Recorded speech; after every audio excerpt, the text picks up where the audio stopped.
అందరికీ నా హృదయపూర్వక నమస్కారాలు. ఒక 2 రోజుల క్రితం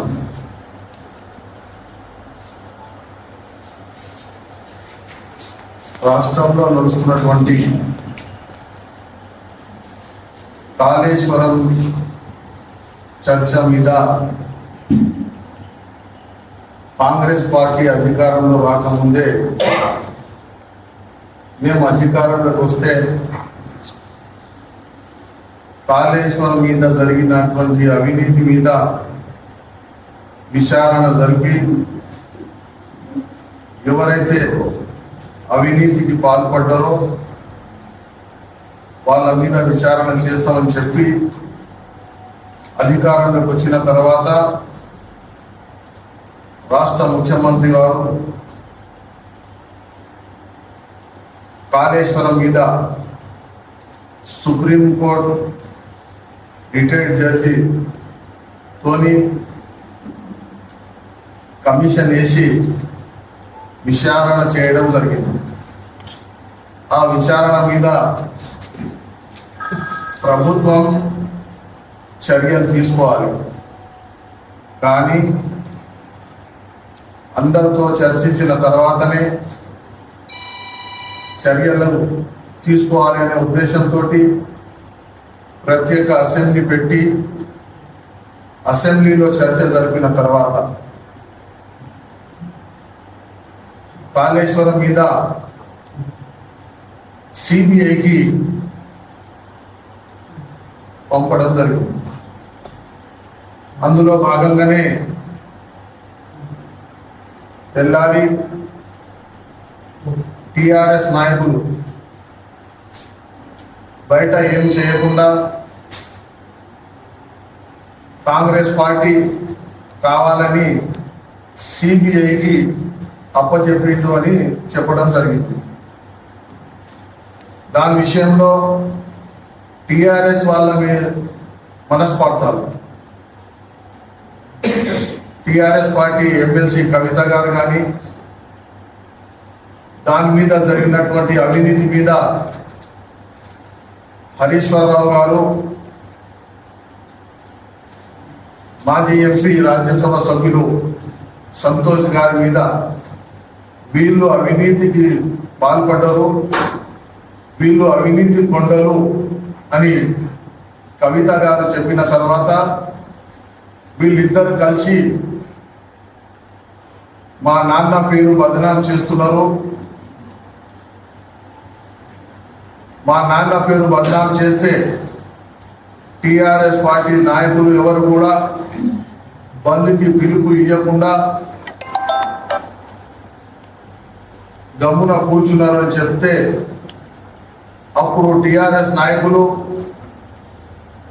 మరి మేమేం చేస్తలేమనే ఉద్దేశంతో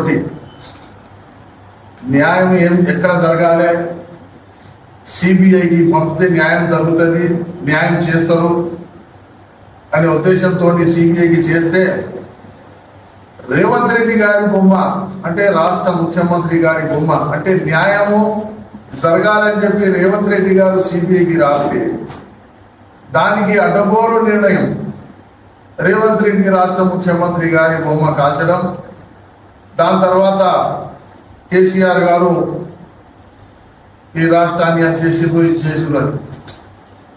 తెలంగాణ రాష్ట్రం వచ్చిన తర్వాత తెలంగాణ రాష్ట్రాన్ని సర్వనాశనం చేసి, ఉదాహరణకు తెలంగాణ సపరేట్ అయినప్పుడు మిగులు బడ్జెట్తో రాష్ట్రాన్ని టిఆర్ఎస్ పార్టీకి అంటే ఒక 10 రూపాయలు ఎవరైనా అడుగుతే మనం ఇచ్చే స్థాయిలో తెలంగాణ రాష్ట్రం ఉండే, అటువంటి రాష్ట్రాన్ని మనం ఇవాళ అడుగునే పరిస్థితి లాగా ఈ టిఆర్ఎస్ వాళ్ళు అందరు కలిసి దోసుకున్నారనేది ఇవాళ టిఆర్ఎస్ పార్టీ నాయకురాలు కవిత గారే చెప్పడం జరుగుతున్నది.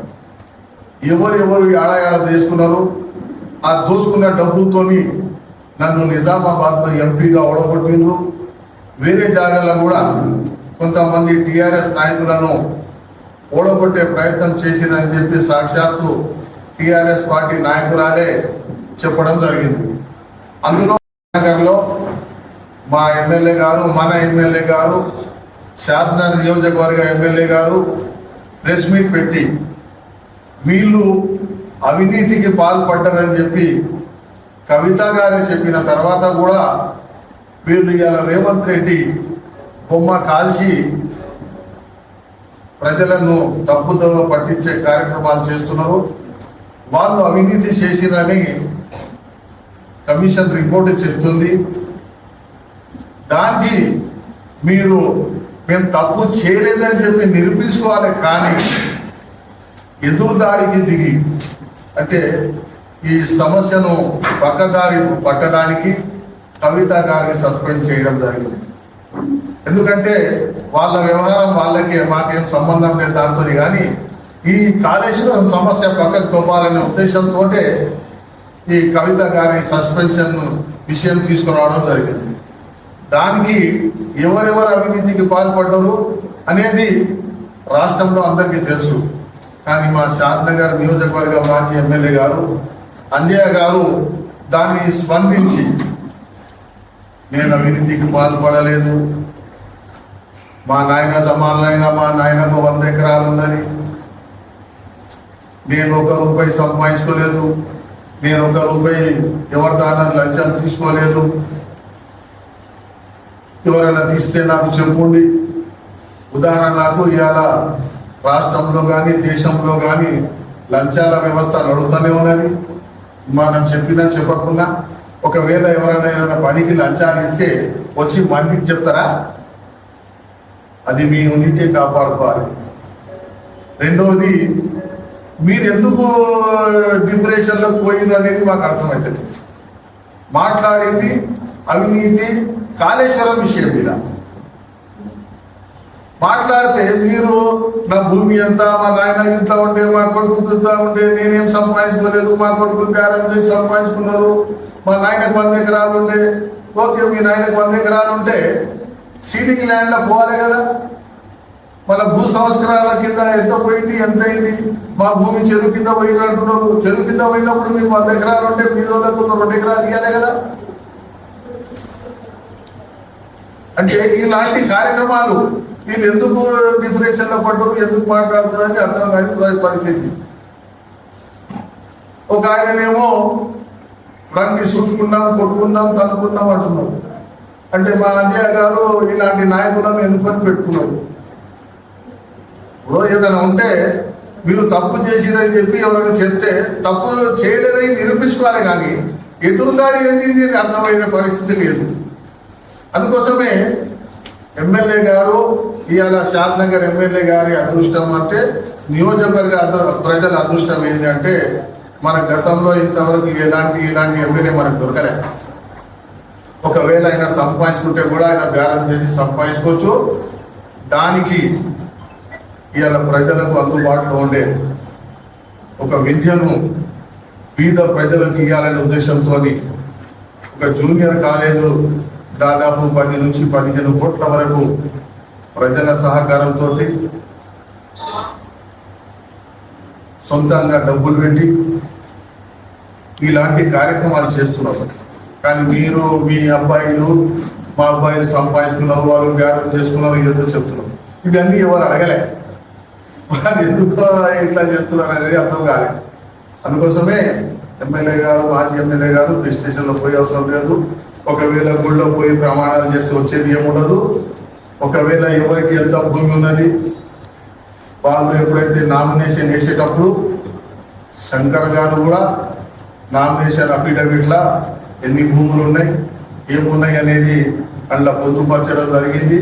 ఇలా మార్చడానికి కూడా లేదు. అంజయ్య గారు కూడా వాళ్ళకి ఎన్ని భూములు ఉన్నాయి, ట్రేడ్ వచ్చినాయి అనేది కూడా వాళ్ళు కూడా పొందుపరిచారు. మున్ముందు మీకు ఏమేమో ఆస్తులు ఉన్నాయని చెప్తే దాని తర్వాత మీరు మాకు చెప్పకుండా ఆస్తులు ఏమన్నా ఉన్నాయంటే దాన్ని నిరూపించడానికి ప్రయత్నం చేస్తామని చెప్పి ఈ సందర్భంగా తెలియజేస్తాం.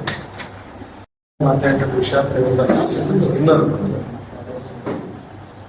మేము 3వ తారీఖు రోజు గౌరవ ఎమ్మెల్యే గారు ఇదే ప్లాట్ఫారం మీద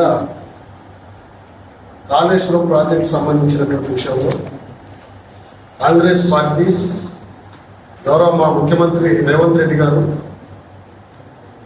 ఇదే ఎజెండాగా అధికారంలో రానప్పటి నుంచి కాళేశ్వరం ప్రాజెక్టు అవినీతి బయట పెడతాం, అధికారంలోకి వచ్చిన తర్వాత అవినీతికి పాల్పడేటువంటి వాళ్ళను శిక్షించే వరకు వదిలిపెట్టామని చెప్పేసి ఒక టార్గెట్తోనే మేము ఎన్నికల ముందు పోయినాం. ఆ ఎన్నికల ముందు పోయినటువంటి సందర్భంగా ప్రజలు మాకు మైండింగ్ ఇచ్చారు, అధికారం ఇచ్చారు. అధికారంలో ఈరోజు ఉన్నటువంటి పరిస్థితి మీకు తెలుసు. ఈ విషయంలో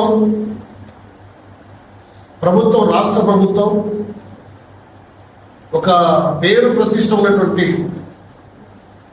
న్యాయమూర్తి, హైకోర్టు రిటైర్డ్ సుప్రీంకోర్టు రిటైర్డ్ జడ్జిగా పనిచేసినటువంటి జోషి గారితో కమిటీ వేసినటువంటి పరిస్థితి తెలుసు. ఆ కమిటీ 40 రోజుల్లో నివేదిక ఇవ్వాలని చెప్పేసి ప్రభుత్వం ఒక చట్టబద్ధమైనటువంటి ఒక కమిటీ వేసినటువంటి సందర్భంగా 40 రోజుల కాలంలో అధ్యయనం చేసి 650 పేజీలతో నివేదిక ప్రభుత్వానికి అందించడం జరిగింది. ఇందులో కాళేశ్వరం ప్రాజెక్టు వ్యయం ఎట్ట పెంచిండ్రు, వాస్తవంగా కాళేశ్వరం ప్రాజెక్టు సంబంధించినటువంటి ఎక్కడ ఏ ప్రాంతంలో కట్టాలి, ఎంత వ్యయంతో కట్టాలి, ఎంత వ్యయం వరకు వచ్చింది అనే డీటెయిల్స్ దాంట్లో ఉంది. మేము చాలా పదే మీ దృష్టి కూడా తీసుకురావడం జరిగింది. కేవలం 35,000 కోట్ల రూపాయలతో నిర్మించవలసినటువంటి కాళేశ్వరం ప్రాజెక్టు 1,48,000 కోట్లకి ఏ రకంగా పెంచిండ్రో అందులో పొందుపరిచినటువంటి విషయాలు మీకు అందరికి తెలిసేటువంటి విషయం, తెలియదు కాదు. ఈ విషయంలో ఇదే టిఆర్ఎస్ పార్టీ నాయకులు సొంతంగా కమిటీని నియమించి ఈ ప్రభుత్వం లేదు రేవంత్ రెడ్డి గారు కక్ష సాధింపుతో ఒక కమిటీని వేసి వాళ్ళను శిక్షించాలనే ఉద్దేశంతో ఈ కమిటీ వేసిందని చెప్పేసి విమర్శ చేసింది. ఈ రిపోర్టు పరిశీలన చేసిన తర్వాత, నిపుణులతో చర్చించిన తర్వాత, న్యాయ నిపుణులతో పరిశీలన చేసిన తర్వాత ఈ నింద మనం ఎందుకు వేసుకోవాలి? స్వచ్ఛందంగా ఇవాళ ఒక సంస్థ, సిబిఐ సంస్థ ఉంది కదా, కాబట్టి నిండు అసెంబ్లీలో చర్చించి నిండు అసెంబ్లీలో తీర్మానం చేసి సిబిఐకి ఈ రిపోర్ట్ పంపించడం జరిగింది. ఈ అవినీతి అనేటువంటి దాన్ని మేము యాక్షన్ తీసుకుంటే వ్యక్తిగత కక్షలకు, పార్టీ పరంగా కక్షలకు దారి తీసే అవకాశం ఉంది కాబట్టి సిబిఐకి ఈ సంస్థకు అప్పచెప్పడం జరిగింది. ఇది ప్రత్యేక ఒక అసెంబ్లీలో చర్చించి ఆమోదంతో సిబిఐకి ఇచ్చినటువంటి మాట మీకు తెలుసు. ఈ సిబిఐకి ఈ రిపోర్ట్ ఇవ్వగానే మరుసటి రోజే అదే పార్టీలో ఎమ్మెల్సీగా ఉన్నటువంటి ఆవిడ, లిక్కర్ రాణిగా దేశంలోనే పేరు కాల్చినటువంటి ఆవిడ, ఏ కాళేశ్వరం ప్రాజెక్టు అవినీతి కుప్పకొండాలో ఎత్తుకుపోయిందని చెప్పేసి అనుకున్నటువంటి వాళ్ళ బిడ్డనే నిజమే కాళేశ్వరం ప్రాజెక్టు అవినీతి జరిగింది, దీని కారకులు హరీష్ సంతోష్ అని చెప్పేసి కుండ బద్దలు కొట్టినట్టు మాట్లాడింది. ఈ అవినీతి చేసింది వాళ్ళు, మా నాయనకు ఈ అవినీతి చుట్టుకున్నది, మా నాయన మోసం చేయడానికి ప్రయత్నం చేస్తున్నారు వీళ్ళని చెప్పేసి ఆవిడ చెప్పింది. ఈ విషయంలో ఇంకా కొద్దిగా ముందుకు పోతే అసలు మా ఫోన్ ట్యాపింగ్ చేసిందే హరీష్, తర్వాత సంతోష్ రావు అని చెప్పేసి కూడా చెప్పినాను. ఈ విషయంలో ఎమ్మెల్యే గారు చెప్పినటువంటి మాట ఏంటిది? మేము చెప్పింది కాదు, ఆ ప్రభుత్వంలో ఒకనొక వెలుగు కలిగినటువంటి ఆమెనే చెప్పింది. ఇప్పుడు కానీ సిగ్గు తెచ్చుకోండి, అవినీతికి మొత్తం రాష్ట్రాన్ని అవినీతి పాలు చేసేటువంటి నాయకులు మీరని చెప్పి ఇక్కడ ప్రెస్ మీట్లో మాట్లాడి శుద్ధ పూసలాగా ఈ పదం కూడా వాడిండు. మేము చెప్పి శుద్ధ పూసలాగా శ్రీలంక రీతిలో మాట్లాడే పద్ధతిలో ఎందుకు మీరు వ్యవహరిస్తున్నారు అని డిస్ట్రిక్ట్ కాల్చే సందర్భాన్ని చెప్పిన మాట నిజం. దేని గురించి చెప్పిండు? రాష్ట్రంలో అవినీతి జరిగితే అవినీతి అనేటువంటి విషయాన్ని సిబిఐకి అప్పచెప్తే, సిబిఐకి అప్పచెప్పినటువంటి సందర్భంగా అంటే అవినీతి జరగవలసిందని కోరుకుంటున్నారా మీరు? లేదు అవినీతి జరగలేదని చెప్పి చెప్తున్నారా మీరు? ఏది సందర్భం సమయం లేకుండా ధర్నా చేసుకోవచ్చు. మీలాగా ధర్నా చౌక్ను ఎత్తేసినటువంటి పార్టీ మాది కాదు. మీలాగా ఎవరైనా మాట్లాడక ముందే రాజా లాంటి మినిస్టర్లను బర్తరఫ్ చేసేటువంటి పార్టీ మాది కాదు. ప్రజా క్షేత్రంలో స్వచ్ఛందంగా తన అభిప్రాయాలు చెప్పుకునేటువంటి స్వేచ్ఛ ఇచ్చేటువంటి పార్టీ మాది. అట్లాంటి విషయంలో మీరు ధర్నా చేసుకుని పోయేది ఏమి లేదు. కానీ అవినీతి విషయంలో చెప్పినటువంటి మాట ఇక్కడ మీ ముందే ఎమ్మెల్యే గారు మాట్లాడారు. దాన్ని ఈరోజు కవిత గారు చెప్పినటువంటి విషయాన్ని కానీ మిగతా విషయంలో దిష్టిబొమ్మ కాల్చినటువంటి సందర్భంగా మేము చెప్పినటువంటి విషయం ఏంటంటే, వాళ్ళు చెప్పుకొచ్చి నిన్న నేను పట్టువారిగా పనిచేసిన, నేను జెడ్పీటీసీగా పనిచేసిన, 3 సార్లు ఎమ్మెల్యేలకు పోటీ చేసిన, 10 సార్లు ఎమ్మెల్యేగా ఉన్నా, ఏ ఒక్కరి దగ్గర కూడా అవినీతి రూపాయలు తీసుకోలేదు. తీసుకున్నాను ఎవరు చెప్పింది? మా ఎమ్మెల్యే చెప్పలేదు. నెంబర్ 1. రెండో విషయం, మా నాయనకే 100 ఎకరాల భూమి ఉన్నది. నువ్వు పట్టువారు చేసినటువంటి సంస్కృతి ఉన్నటువంటి నీకు, జెడ్పీటీసీ ఎంపీపీగా చేసినటువంటి నీకు 100 ఎకరాల భూమి ఉన్నటువంటి తర్వాత ఆ రోజు ప్రభుత్వం, అదే కాంగ్రెస్ పార్టీ ప్రభుత్వం భూ సంస్కరణ చట్టం తీసుకొస్తే, భూ సంస్కరణ చట్టంలో 100,000 ఎకరాల భూమి ఉన్నటువంటి వాళ్ళు స్వచ్ఛందంగా పేదవారికి పంచాలని చెప్పేసిన భూ సంస్కరణ చట్టాన్ని అమలు చేయాల్సినటువంటి బాధ్యత మీద ఉంది కదా. నువ్వు ఎందుకు వచ్చలేదు మరా? నువ్వు ఎందుకు వచ్చలేదు అంటున్నాను నేను ఈ సందర్భాన్ని. ఇంకో మాట కూడా చెప్తున్నాను. ఆయన చెప్పాడు, మేము ఎవరి దగ్గర ఒక భూమి కూడా గుంజుకోలేదని చెప్పేసి. వాస్తవాలు బయటకు వస్తాయి త్వరలోనే. ఎవరు భూములు ఎవరు గుంజుకున్నారు, ఎవరెవరు ఎట్లా లాక్కున్నారు, ఏ పద్ధతిలో ఎవరు సంపాదించుకున్నారు, వారు వివరణ ఇచ్చుకున్నారు. ఆ జోలికి మేము పోదు. మా కొడుకు వ్యాపారం హైదరాబాద్లో చేసిన సందర్భంగా, మీ కొడుకు వ్యాపారం ఎక్కడ చేసినా మేము అడగలేదు. మీ కొడుకు వ్యాపారంతో ఎట్లా వచ్చిందని చెప్పేసి మేము అడగలేదు. మీ కొడుకు ఎంపీపీ చేసే సందర్భంగా అధికారాన్ని ఏ రకమైనటువంటి మభ్య పెట్టలేదని మేము అడగలేదు. మీ కొడుకు అధికారంలో ఉన్నటువంటి సందర్భంగా ఎవరెవరితోనో ఎంత తప్పుడు పద్ధతిలో ప్రభుత్వ అధికారాన్ని ఉపయోగించుకొని పోలీసులను అక్రమ కేసులు పెట్టించడం మేము అడగలేదు. మేము అడిగినటువంటి పరిస్థితి మేము ఎక్కడ కూడా మేము చెప్పలేదు. మీ చిన్న కొడుకుకి ఎంత వస్తుంది, పెద్ద కొడుకు ఎంత సంపాదించడం చెప్పలేదు, అసలే మాట్లాడలేదు. ఇవల్ల ఏం మాట్లాడకుండా నేను అఫిడేవిట్లో పెట్టా కాబట్టి మా ఎమ్మెల్యే గారి గురించి మాట్లాడుతూ, లేదు మన భవనమ్మ గుడి కాడ పోయి ప్రమాణం చేద్దామా, రామేశ్వరం దగ్గర పోయి ప్రమాణం చేద్దామా, ఈ సందర్భం మాత్రం ఒక మాట నేను చెప్పదలుచుకున్నాను. ఈ విషయంలో మాట నేను చెప్పదలుచుకున్నాను. శంకర్ అనే ఎమ్మెల్యే గారు ఇప్పుడు కాదు, అప్పుడు కాదు, ఎప్పుడైనా సరే అవినీతికి పాల్పడ్డాడు, పేదలను మోసం చేసిండు, పేదల భూములు గుంజుకున్నాడు. ఈ నియోజకవర్గంలో ఇట్లాంటి మోసం చేసేటువంటి నాయకుడిని నువ్వు నిరూపిస్తే చలో కమాన్, ఏ దేవుని దగ్గర పోదామా, ఏ గుడిలో చూడదామా, ఏ రకమైనటువంటి ప్రయత్నం చేద్దామా, దానికి కాంగ్రెస్ పార్టీగా నియోజకవర్గ స్థాయిలో నాయకులు మేము సిద్ధం. కానీ మేము ఆ మాట అనకముందే మాకు ఇన్ని ఆస్తులు ఉన్నాయి, మాకు హైదరాబాద్లో 2 ఇళ్ళు ఉన్నాయి, ప్రెస్ మీట్ పెట్టినటువంటి స్థలం మా పెద్ద కొడుకే కొన్నాడు. మేము అడగలేదు ఆయన, మేము అడగలే. నీ మీద మాకు గౌరవం ఉంది, నువ్వు మంచి నాయకులు తెలుసు మాకు, మేమేం అనలే. మేము నీకు చెప్తే అప్పుడు వివరణ ఇద్దు కానీ ఆ వివరణ ఇచ్చే సందర్భంగా యువకులే ఇచ్చేసినాం. నా కాడ ఉన్నాయి, ఇక్కడ ఉన్నాయి, లేదు మేము వినాయక పేరుతో భూములు ఉన్నాయని చెప్పినాం. ఏమన్నా ఇక్కడ వినాయక పేరులో మీకు అక్కడెక్కడ 100 ఎకరాలు ఉన్నాయని చెప్పి ఇక్కడ చెప్పినావా? సంఖ్యలాంటి విలేజ్ లో కోట్ల రూపాయలు విలువ చేసే భూములు గుంజుకున్నాం చెప్పినావా? మేమేం చెప్పలేదు. లేదు మేము ప్రభుత్వ భూమిని చట్టబద్ధంగా చేసుకున్నామని చెప్పి నేను అడిగినావా? మేము అడగలేదు కదా, మేమేం చెప్పలేదు కదా. ఇంత ఆస్తున్నటువంటి ఆయన నీ ప్రభుత్వ భూమిని తీసుకోవాల్సిన అవసరం నీకు లేదు. 100 కోట్లు ఉన్నాయి కదా మీకు, 100 ఎకరాల భూములు ఉన్నటువంటి సందర్భంగా ప్రభుత్వ ఆస్తి ప్రభుత్వ సాయం తీసుకోవాల్సిన అవసరం నీకు లేదు. అట్లా లేదు కాబట్టి తీసుకున్నాను నేను ఇప్పుడు ప్రశ్న చేసినావా? ఏలేదు కదా, ఏలేదు కదా. కాబట్టి ఈ విషయంలో ప్రభుత్వ సంస్థల సమయంలో సిబిఐ ఉంది కదా, ఏసీబీ ఉంది, వాళ్ళకి ఇవ్వచ్చు కదా. మీ ప్రభుత్వం లాగా మీరు ఎమ్మెల్యేగా ఉన్నప్పుడు మీ ప్రభుత్వమే తెలంగాణ రాష్ట్రంలో సిబిఐ సంస్థ రాకూడదని చెప్పేసి నిషేధించినటువంటి పరిస్థితి మేము చేయలేదు. కానీ ఇవాళ సిబిఐ సంస్థకి ఇవ్వాలని మీరు చెప్తున్నారు. మేము సిబిఐ కావాలిస్తున్నాం, ఏసీబీ కావాలిస్తున్నాం. అవినీతిల చిట్టా బయట పెట్టడానికి మా గౌరవ ముఖ్యమంత్రి వర్యులు రేవంత్ రెడ్డి గారు కంకణం కట్టుకొని ఉన్నాడు. సందేహమే లేదు, ఈ విషయంలో రాజీపడే సమస్య లేదు.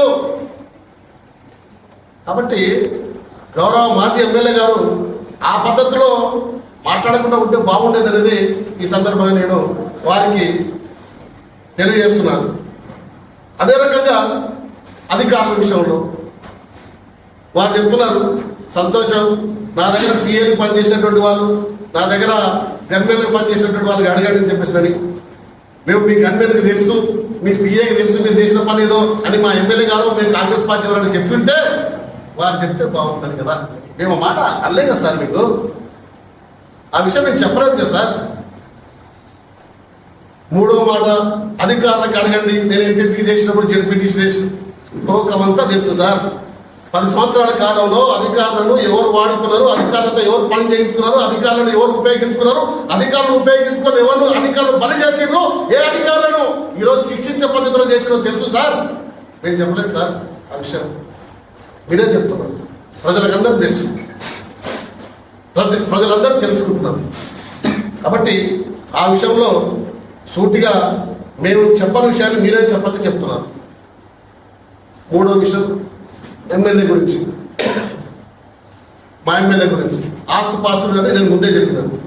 మనకు అందరికీ తెలుసు వారు ఏ స్థాయికి వెళ్ళి వచ్చిందో, ఏ స్థాయిలో ఈరోజు ఉన్నారో దాన్ని గుర్తుపెట్టుకొని ఉన్నటువంటి హైదరాబాద్ షాద్నగర్లో విద్యా విధానం సక్రమంగా లేదని చెప్పేసి వారి పలుకుబడితో రేవంత్ రెడ్డి గారి దగ్గర ఆ పలుకుబడి ఉపయోగించుకొని విద్యా వ్యవస్థ మీద ఎంత కృషి చేస్తున్న విషయం మీకు తెలుసు. స్వయంగా తన సొంత డబ్బును ఖర్చు పెట్టి పేద విద్యార్థుల కోసం కార్పొరేట్ కాలేజీకు ఏ రీతిలో కూడా తీసుకోకూడదని చెప్పేసి ఇప్పుడు చిరకాలంగా ఉండేటట్టుగా కాలేజీ కనిపిస్తున్నటువంటి విషయం కూడా మీకు తెలుసు. అది కనిపిస్తలేదా? అది చాలు కదా. వారు ఇంకో మాట అన్నారు, ఏమని, నేను శాంక్షన్ చేయించిన దానికి కొబ్బరికాయ కొట్టి నేను శాంక్షన్ చేయించిన దానికి ప్రచారం చేసుకున్న తర్వాత తీసానని చెప్పేసాను. ఆ విషయంలో నేను రెడీ. 10 సంవత్సరాల కాలంలో ఎవరేం చేసిండ్రు, ఈ 20 నెలల కాలంలో ఎవరేం చేసిండ్రు చెప్పేసి మాట్లాడతాం. దాన్ని పర్వాలేదు, అభివృద్ధి కోసం మీరు మాట్లాడడం దాన్ని మీరు కామెంట్ చేస్తారు. కానీ ఇక్కడ ఒక విషయాన్ని మాత్రం జాగ్రత్తగా, గతంలో కూడా మేము చెప్పినాం, ప్రొసీడింగ్ వేరు, శాంక్షన్ వేరు. ప్రపోజల్ పంపించడం వేరు, డబ్బులు మంజూరు కావడం వేరు. చాలామంది చాలా రకాలుగా మనం ప్రపోజల్ పంపించవచ్చు. ఇగో మీ రోడ్డు వేయడానికి మేము ప్రతిపాదన పంపించడం చెప్పవచ్చు. ప్రతిపాదన పంపించడంతో మాత్రాన అది శాంక్షన్ అయి రాదు, అమలై కాదు. కాబట్టి ఆ విషయాల్లో మేము పోవడం లేదు. అందుకని చెప్పని విషయాన్ని దొంగ అని చెప్పి రాసినట్టు ఉంది తప్ప ఇంకోటి కాదు. తర్వాత పెద్దవాళ్ళు చెప్పారు ఒక మాట, ఇంకో నాయకుడు పక్కన కూర్చున్నాడు ఒక ఆయన. పోయినసారి మాట్లాడేటువంటి మాట ఏం మాట్లాడిందంటే, ఫోన్ ట్యాబర్ విషయంలో ఎవరో కానీ మాట్లాడి బట్టలు తీసుకొస్తామని చెప్పేసి అటువంటి భాష మాట్లాడేటోళ్ళను చూసుకుందామా. అది మన చౌరస్తాలోకి వచ్చేసి ఏదో చూద్దాం అన్నాడు ఆయన. పదం ఏదో మీరే రాసేది, ఏమంటారు ఏది చూద్దాం, అది మీరు మొక్కొచ్చి పోయినటువంటి వాళ్ళు ఏదో చూద్దాం అంటే, రాజకీయ నాయకుడు రాజకీయం చేయడానికి ఉన్నాడా, లేకపోతే కట్టాలు తీసుకొని రోడ్డు మీద ఫైటింగ్ చేయడానికి ఉన్నారో ఏమో తెలియదు. కాబట్టి గౌరవనీయులు ఎమ్మెల్యే గారు అటువంటి వాళ్ళని పెట్టుకొని ఈ రెచ్చగొట్టే మాటలు వాళ్ళు మాట్లాడుతున్నారు, భాష గురించి మాట్లాడుతున్నారు. ఈరోజు తెలంగాణ రాష్ట్రం వచ్చిన తర్వాతనే తెలంగాణ యాస భాష అని చెప్పేసి బూతుల పురాణం రాజకీయ నాయకులు నేర్పిందా వీళ్ళు. కాబట్టి ఆ రకమైనటువంటి పద్ధతిలో మేము కాదు, యువ నాయకుల గురించి మాట్లాడుతున్నారు. ఇప్పటికి నేను అడుగుతున్నా, మా ఫోన్ ట్యాపింగ్ చేసినటువంటి వాళ్ళు ఎవరో ఏం కదరో మేము 1,00,000 మాట్లాడతాం. నీకెందుకని నేను అడుగుతున్నా, మీకెందుకంటే నేను చెప్తున్నా. మేము ఎవరు చెప్పాలో ఎడ చెప్పాలో అక్కడ చెప్తాం. నువ్వు చేరదు, నీకెందుకు? కవితమ్మనే చెప్పింది. కవిత ఫోన్లు, రామారావు ఫోన్లు ఈ సంతోషరావు, హరీష్ రావుని ట్యాపింగ్ చేసిన నిన్న ఆమె కుంట మొదలు కొట్టింది ఆమె. ఆ విషయంలో మా విచారణ మా తెలియక ముందు ఎవరో చేసిన మా ఫోన్ అని చెప్పి మేము చెప్పడం లేదు. మీకు ధైర్యం కూడా చెప్పండి. ధైర్యం ఉంది కాబట్టి ఫోన్ ట్యాపింగ్ జరిగిందని చెప్పినాం. ధైర్యం ఉంది కాబట్టి ఏ అధికారులకు చెప్పాలో అధికారులకు చెప్పినాం. కాబట్టి రెచ్చగొట్టే మాటలు దయచేసి మీ పక్కన ఉన్నటువంటి వాళ్ళు రెచ్చగొట్టే మాటలు మాట్లాడటం మాత్రాన మీరు నీతిమంతులు కాదు. అందుకని ఈ విషయాల్లో సూటిగా కాంగ్రెస్ పార్టీ పక్షాన మేము చెప్పినటువంటి రాజకీయ విషయాలు, రాజకీయ విమర్శలు, రాజకీయంగా ఒకరినొకరు ఏ పద్ధతిలో చేసుకోవాలో పద్ధతి ప్రకారంగా మాట్లాడే విషయంలో కానీ వ్యవహార శైలి విషయంలో కానీ మేము దానికి కట్టుబడి ఉంటాం. మా పార్టీకి మాకు మేము సీనియారిటీ కూడా రాజకీయంలో మా పార్టీకి 150 సంవత్సరాల చరిత్ర మాకుంది. కాబట్టి మీ కుటుంబంలో జరుగుతున్నటువంటి కుటుంబ వ్యవహారాలు చక్కదిద్దుకోక ఈరోజు జరుగుతున్నటువంటి పరిణామాలు చూస్తుంటే తెలంగాణ రాష్ట్రంలో 10 సంవత్సరాల కాలంలో ఏ రకంగా గెట్లు పెట్టుకొని దోచుకున్నారో ఒకటి బయటకు వస్తా ఉన్నది. ఈరోజు మీరు పేపర్లో చూస్తే పద్మాదేవేందర్ రెడ్డి గారు ఆమె చెప్తా ఉంది, లేదు కేసీఆర్ చెడ్డ పేరు వచ్చిందే కవితతో అని చెప్పేసింది. ఇన్ని రోజులు ఎక్కడ పోయినావు తల్లి? నువ్వు డిప్యూటీ స్పీకర్ పనిచేసిన సీనియర్ కాంగ్రెస్ టీఆర్ఎస్ నాయకురాలుగా నువ్వు ఎక్కడ పోయినావు తల్లి ఇన్ని రోజులు? నీకు తెలుసు కదా. మరి తెలిసినప్పుడు ఎందుకు ఏమైనా చెప్తున్నావు? ఎందుకు ఆమె మీ విషయాలు మొత్తం మీ నాయకులు బండారం బయట పెడితే ఆమె బండారం మీరు బయట పెడుతుంది.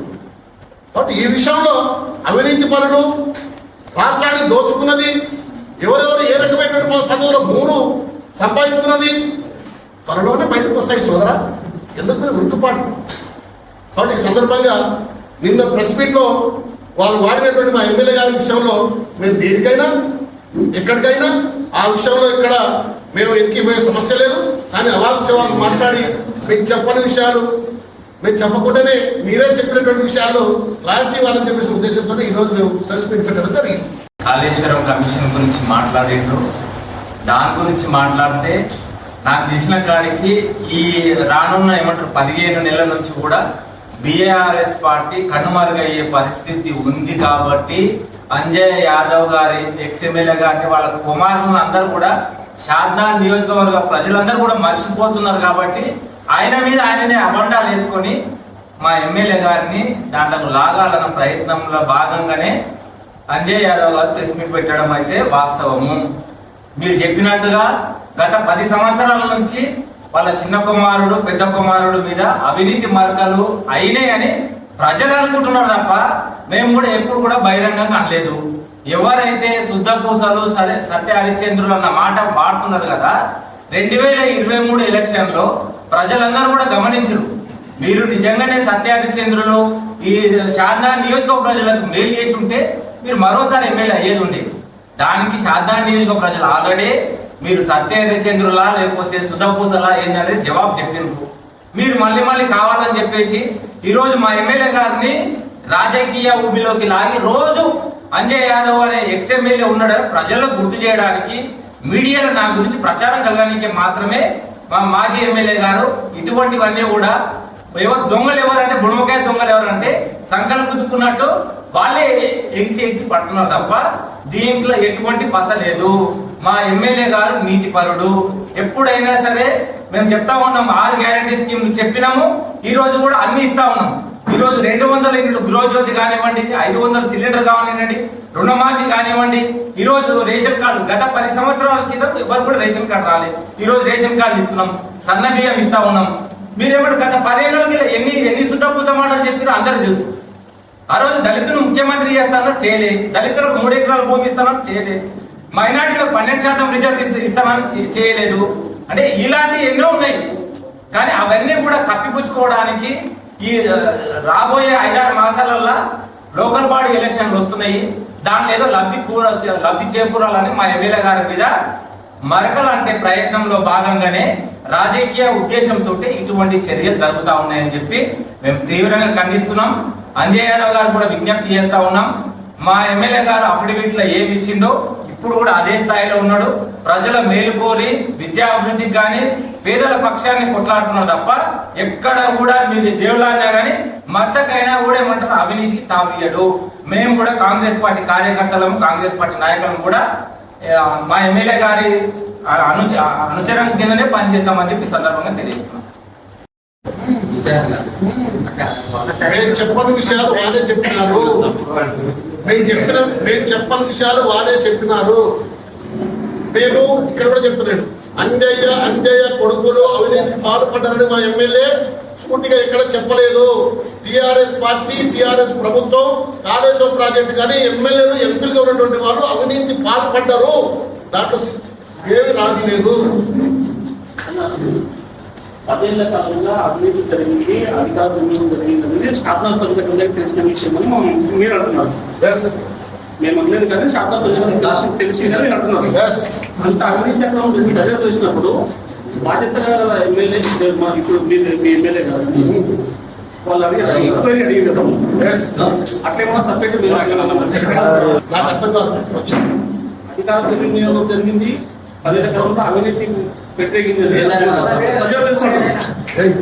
ప్రజల తరఫున ఇప్పుడు ప్రస్తుతం మీరు ఆ జరిగిన అవినీతి అక్రమాలపై విచారణ ఏమైనా చేపిస్తారా?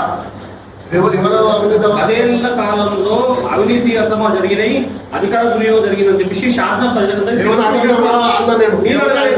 అడగలేదు, శాతం ప్రజలకు తెలుసు అన్నారు. ప్రజల తరఫున మీరు ఇప్పుడు వాళ్ళ మీద ఏమైనా విచారణ చేయగలుగుతారా? అన్ని విషయాలు ఉంటామని కదా మేము దాని మీద పరిశ్రమ చేస్తున్నాం కదా, అదే పరిశ్రమ చేస్తున్నామని చెప్తున్నాం కదా. ఒకటి పరిశ్రమ చేస్తే దాని మీద యాక్షన్ ఉంటుంది, పక్కా ఉంటుంది. ఇప్పుడు కొన్ని సందర్భాల్లో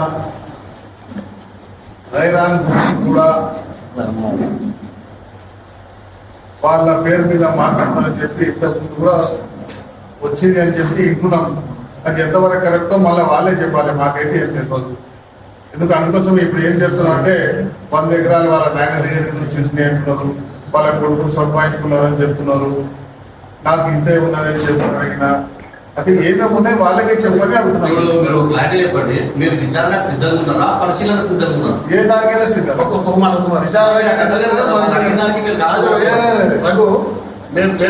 మీరు నిన్న అజయ్ అడిగిన మాటలకు మాకేమో మీడియాకి అనిపిస్తుందంటే మీరు సమాధానం సరిగ్గా లేదని మాకు అనిపిస్తుంది.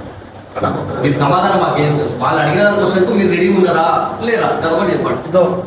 ఇగో కదా వాళ్ళు ఏది అడిగినా దానికి రెడీగా ఉందని చెప్పేసి నేను చెప్తాను. వాళ్ళు ఏది అడిగినా రెడీగా ఉంది. కానీ ఇక్కడ మీరు అర్థం చేస్తారు, మీకు అంటే మీకేం కావాలో నేను ఇస్తా సమాచారం. మీతో మీ అయ్యే 100 ఎకరాలు ఉందని చెప్పేసి నేను చెప్పలేదు. చెప్పినాం ఎప్పుడైనా ఇక్కడ ప్రెస్ మీట్లో చెప్పినా మీ అయ్యే 100 ఎకరాలు ఉన్నదని చెప్పలేదు కదా. ఆయన చెప్పిండు. నేను ఇప్పుడు ఏమడుగుతున్నా, 100 ఎకరాల భూమి మీ అయ్య నీకు ఇచ్చి ఉంటే పటేల్ పట్టువారు చేసినటువంటి బాధ్యత గల వ్యక్తి మీరు. భూ సంస్కరణ చట్టం 1976 తర్వాత మీరు ఆ భూమిని ఎందుకు పేదలకు పంచలేదు? తప్ప కాదా? మీరు సూటిగా అడుగు. మీరు పటేల్ పట్టువారు చేసిందని మీరే ఒప్పుతున్నారు. 100 ఎకరాల భూమి మా అయ్య ఇచ్చిపోయినా మీరే చెప్తున్నారు. అవునా కదా? మేమేం చెప్పలే ఆ మాట. మీ అయ్యతో 100 ఎకరాలు ఉన్నది అని మేము చెప్పలేదు, నువ్వు చెప్పుకున్నావు. ఇంకేం చెప్పారు వాళ్ళు? చెప్పండి. తరచూ మీరు ఎమ్మెల్యేని వాళ్ళ పెద్ద కుమారు చిన్న కుమారు గురించి మీరు అవాకులు చవాకులు మాట్లాడుతున్నారు. అవినీతి చేసి దాన్ని మరకలంటే సాక్ష్యాధారాలు చెప్పండి, కోర్టులో సమర్పించండి. రూపాయి కూడా ఏ లక్షలు కావాలి వ్యాపారాలు అని ఒక విషయం చెప్పండి. ఖచ్చితంగా ఈ విషయంలో చాలా క్లారిటీ మేము ఉన్నాం. వాళ్ళు పెద్ద కొడుకు చిన్న కొడుకు అయినా సరే, లేదు ఈ తాలూకాలో జరిగేటువంటి వాళ్ళు ఎవరైనా సరే పేదల భూములు రాకమని, పేదల భూములు అక్రమంగా ఆక్రమించుంటే, పేదల భూములను పేదలను కొట్టి వాళ్ళు ఉంచుకొని ఉంటే పరిశ్రమలు వస్తే అటువంటి వారి పని కఠిన చర్య తీసుకుని తీరుతాం. మేము తప్పు చేయలేదు, మేము తప్పు చేయలేదు కాబట్టి మేము బయట చెప్తున్నాము.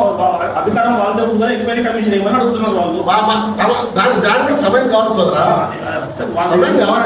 సమయం కావాలి. ప్రభుత్వం బాగా ఉంది, ఒక మాట కదా.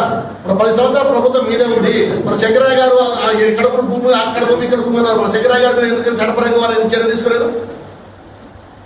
10 సంవత్సరాలు వాళ్ళు ఎమ్మెల్యేగా ఉన్నారు కదా, ప్రభుత్వం వాళ్ళు ఉంది కదా. మా ఎమ్మెల్యే గారి మీద ఆరోపణ చేసినారు కదా, మన 10 సంవత్సరాలు మీరేం చేసింది? ఎందుకు చేయలేదు? మేమైనా ధైర్యంగా చెప్తున్నాం, మీరు ఎప్పుడు చెప్పలేదే, ఇప్పుడు చెప్తున్నారు కదా. ఇప్పుడు మేము చెప్తున్నాం, సమయం మాకుంది. ఇంకా ఈ సమయంలో ఎవరు భాగవతాలు ఎవరు బండారం బయట